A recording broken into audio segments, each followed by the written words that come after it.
Alright, so this video is part of a series in which we're talking about how to target and develop strength and endurance of the lumbar spine. And what we're going to do here is we're going to review the exercise progression or the exercise sequence that we would typically use when targeting lateral flexion.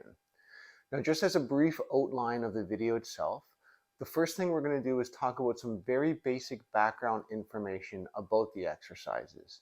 And this is really where we're going to talk about things like why we're including these specific exercises in this progression. Now, following that, we're going to review the exercises themselves, where we'll of course go over some of the key things about how to perform the exercises, but also make sure there's proper form and the patient or client is feeling the right sensations. And then finally, we're going to end the video by going over some of the key programming and progression criteria that we need to consider when we're actually prescribing these to our patients or clients. Of course, there are many options when it comes to lower back strength and endurance exercises. And when it comes to training the lateral trunk, so this would include muscles like the QL or the internal or external obliques, one of the most commonly prescribed exercises is a side bridge or side plank, or some version thereof. But here I would argue that these are really not the best way to train the lumbar spine, at least with respect to lateral flexion. Now, to be crystal clear, I'm not suggesting that these exercises are bad or shouldn't be done. But what I am suggesting is that these have some significant limitations. First off, these are isometric based exercises, and second, they're performed in a static neutral position. Now, the thought here is often that the neutral spine position is safer for the back, and that the side bridge will make the muscles more capable of holding the spine in these safer postures during movement. But this is really an unlikely thing to happen. Just because we train the spine in a specific position does not necessarily mean the body will start to somehow adopt this position with real-world activities. Unfortunately, movement is just far more complicated than that. Furthermore, it is unlikely that there really even is an ideal or safest posture for the lower back. The simple fact is that the lower back needs to move to both function properly and to stay healthy. So to extend this thought a little bit further, if the spine is going to have to bend and flex and move, then it's probably best that we train it that way, not just isometrically. So to better train strength endurance of the lumbar spine, we need some exercise options that go beyond isometrics and beyond side bridges. What we need are exercises that are able to train the spine, specifically lateral flexion of the spine in this case, through a full range of motion. And this again is where pelvic tilts come in. Now, I've talked about the value of these motions in the past with respect to both reducing pain and sensitivity, as well as with respect to spine mobility. But just as a very quick reminder, remember pelvic tilt motions allow us to create focused and deliberate motion through the lumbar joints. And when done properly, they can target and isolate the deep muscles that are responsible for these spine motions, specifically with respect to motor control. But here the focus is going beyond pain and beyond mobility. Here we are progressing to more loaded pelvic tilts. So what we'll be doing here is changing variables like intensity, frequency, and duration, which in turn will change the intended effect and the adaptation response of the exercise. So with that said, let's look at the exercises themselves so you can get a sense of what I'm talking about here.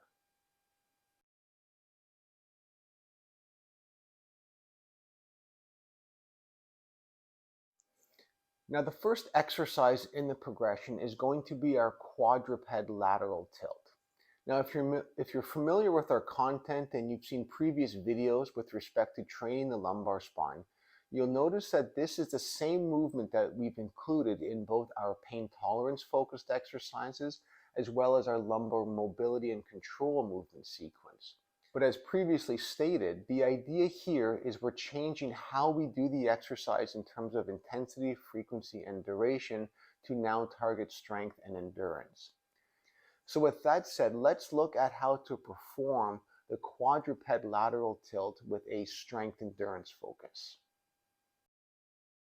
We're just going to get into our basic hands and knees quadruped position. And we do kind of want the spine just to be in a bit of a kind of a neutral, easy, loose position here, as opposed to being kind of pressed up or down. Now from this position, what I'm going to do is I'm going to tilt my spine laterally. Here I'm going to the right. The key is we're trying to close down this angle between the top of the iliac crest and the lower ribs. And as we do this, we should feel these muscles tense along the side. Now this is critical. We need to be able to access and activate and feel these muscles tense for this to be effective. So again, tilting to the side. Now, in our previous videos, when we talked about a pain intolerance or a mobility control focus, we were really just holding this for a second or two. But what we're going to do now is as we get to the end of this position, we are really going to tense and squeeze as if we're kind of squeezing down this angle, and we're really working into that, in this case, right lateral flexion position. And what we're going to do is we are going to hold this tension and hold this intensity of contraction for anywhere from 5 to 10 seconds. When that 5 to 10 seconds is up, I'm going to do a similar thing to the opposite side.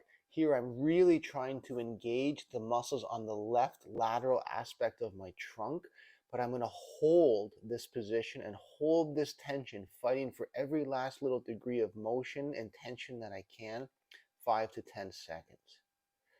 Again, I'm going to go to the side, hold that intensity, hold that contraction, 5 to 10 seconds, and then I'm going to go in the opposite direction.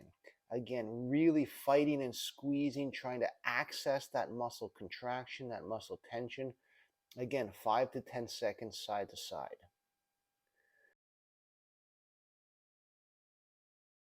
Now, one of the key things with strength exercises, and really with exercises in general, is that we want them to be progressive. We want to increase the exercise challenge and the loading demand and the intensity to make sure we're making progress over time. So as we talk about these strength exercises, we need to think of them as a progression of exercises that train lumbar lateral flexion. The idea here is that we're using similar movements, but we're arranging the exercises in order of increasing difficulty.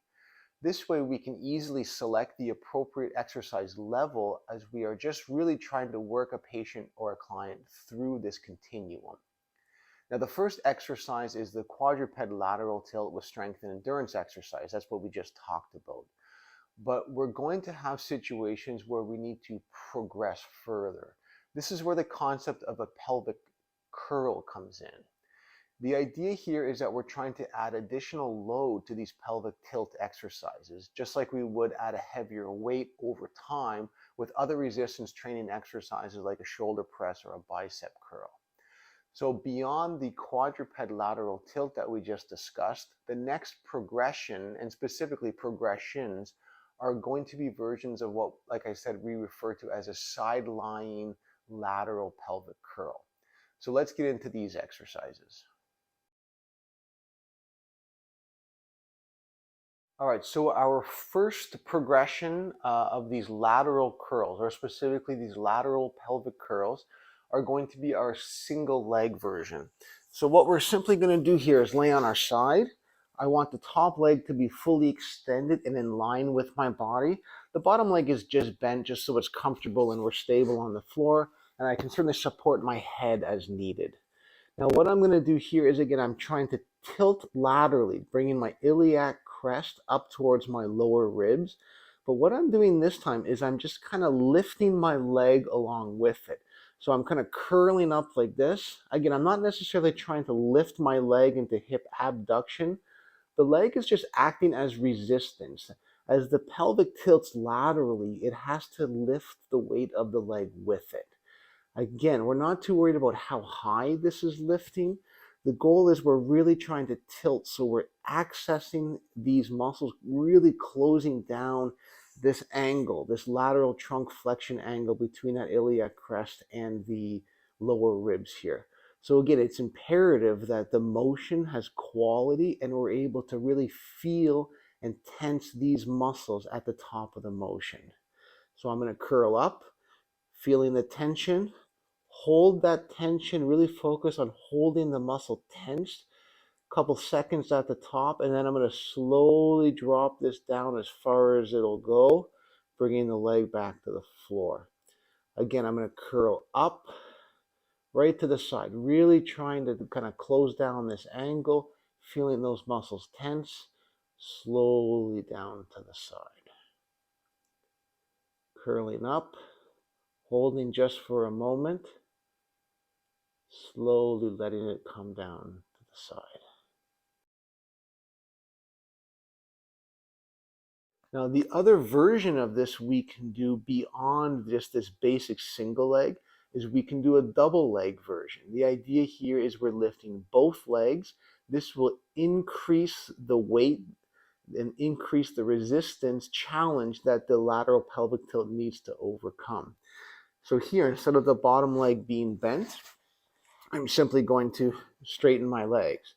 Now as I lift, I'm just kind of lifting up like this with both legs, holding for a second or two, slowly going back down.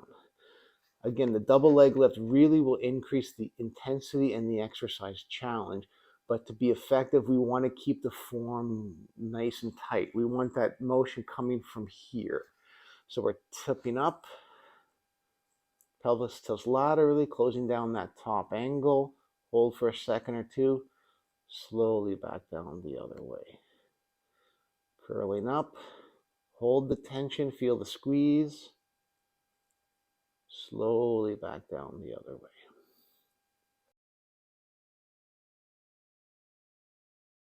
Now those first two versions, especially that bilateral lateral tilt exercise, is really going to be fairly challenging and is probably sufficient, if not more than sufficient, for what the majority of patients and clients are going to need.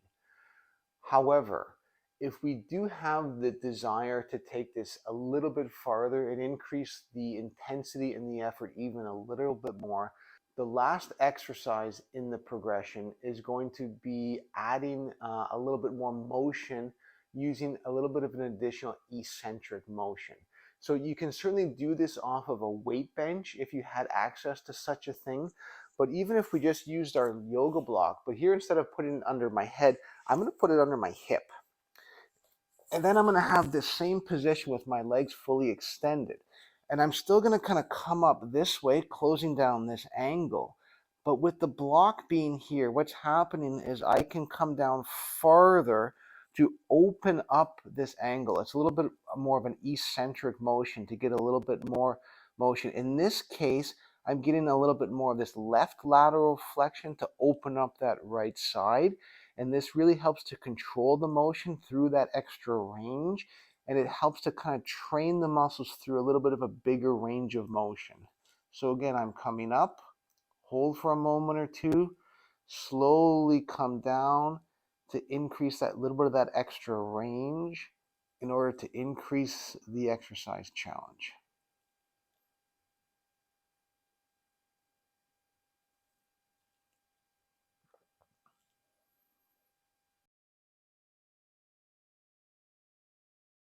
All right, so now that we've gone over the exercises themselves, let's talk a little bit more about some key things to consider when we're actually prescribing these exercises to our patients or clients.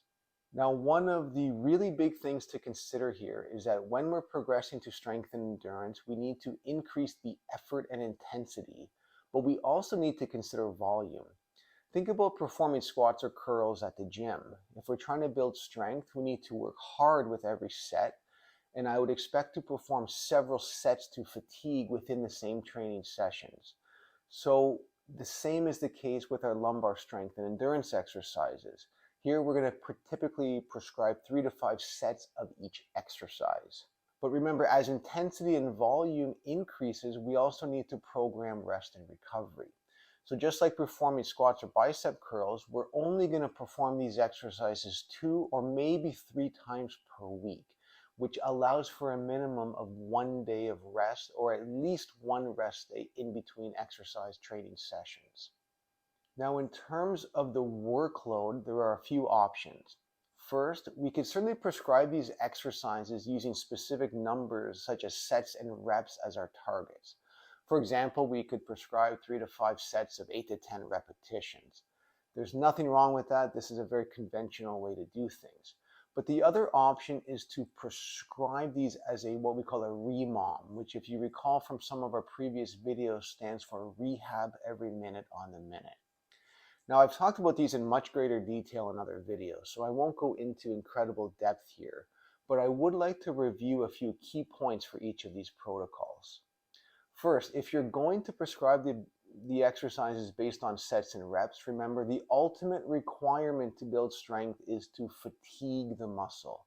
So if you are going to follow this convention, it is generally better to prescribe these as sets to fatigue. In other words, instead of saying 3 sets of 8 to 10, we would do 3 sets to fatigue. And we would also have patients keep track of their numbers. This is a way to monitor the progress. As a general rule, if the patient or client is able to pretty easily do 12 or 15 repetitions, we could progress the exercise. Likewise, if they're having difficulty and are having trouble meeting at least 6 or 7 repetitions, we could regress the exercise to one of the easier exercises within the progression. Now, the other option is to base the exercises on time. This is the REMOM protocol. So what we would typically do here is we have the patient set a 60-second timer. Then they would perform the exercise for 60 seconds, but they wouldn't necessarily worry too much about the specific number of repetitions, as it's really the clock that's keeping track of the volume and keeping track of the workload. Now, I like this for most patients because it allows them to really focus on the form and the execution of the exercise itself. And again, we've talked about this in the past, but this is a big deal, especially with lumbar exercises. We want to get the form and the quality perfect for these exercises to have the best effect. But often when we're training the lumbar spine, it is the type of thing where when we start to add strength or intensity, the form starts to kind of dissipate a little bit. And we want to make sure this doesn't happen. Now, this also makes it easier to program exercises into a circuit. So here we could prescribe other lumbar exercises or even hip or neck exercises into the circuit along with these lateral tilt exercises. Now for the patient or client going from exercise to exercise with each successive minute. Now for example, we could create a REMOM circuit with 2 or 3 lumbar exercises and maybe even add 1 or 2 hip exercises. Now we could even add a rest minute if we needed to. So in our example here, we have 5 exercises, with each exercise taking 60 seconds. So what that means is this entire routine is going to take 15 minutes to complete. And just before we end, I just want to point out one last thing here. And that's the fact that prescribing exercises in this way, with this time-based or REMOM kind of protocol, it also has a significant psychological advantage and can really help with patient compliance. So really for a lot of patients, they're going to have just difficulty getting to their exercises. And sometimes it is much easier, or at least it comes across as an easier and more reasonable request to spend 12 to 15 minutes 2 to 3 times a week doing their exercises, as opposed to thinking them as some exercise circuit that they have to perform 3 sets of 10 repetitions of 4 or 5 different exercises.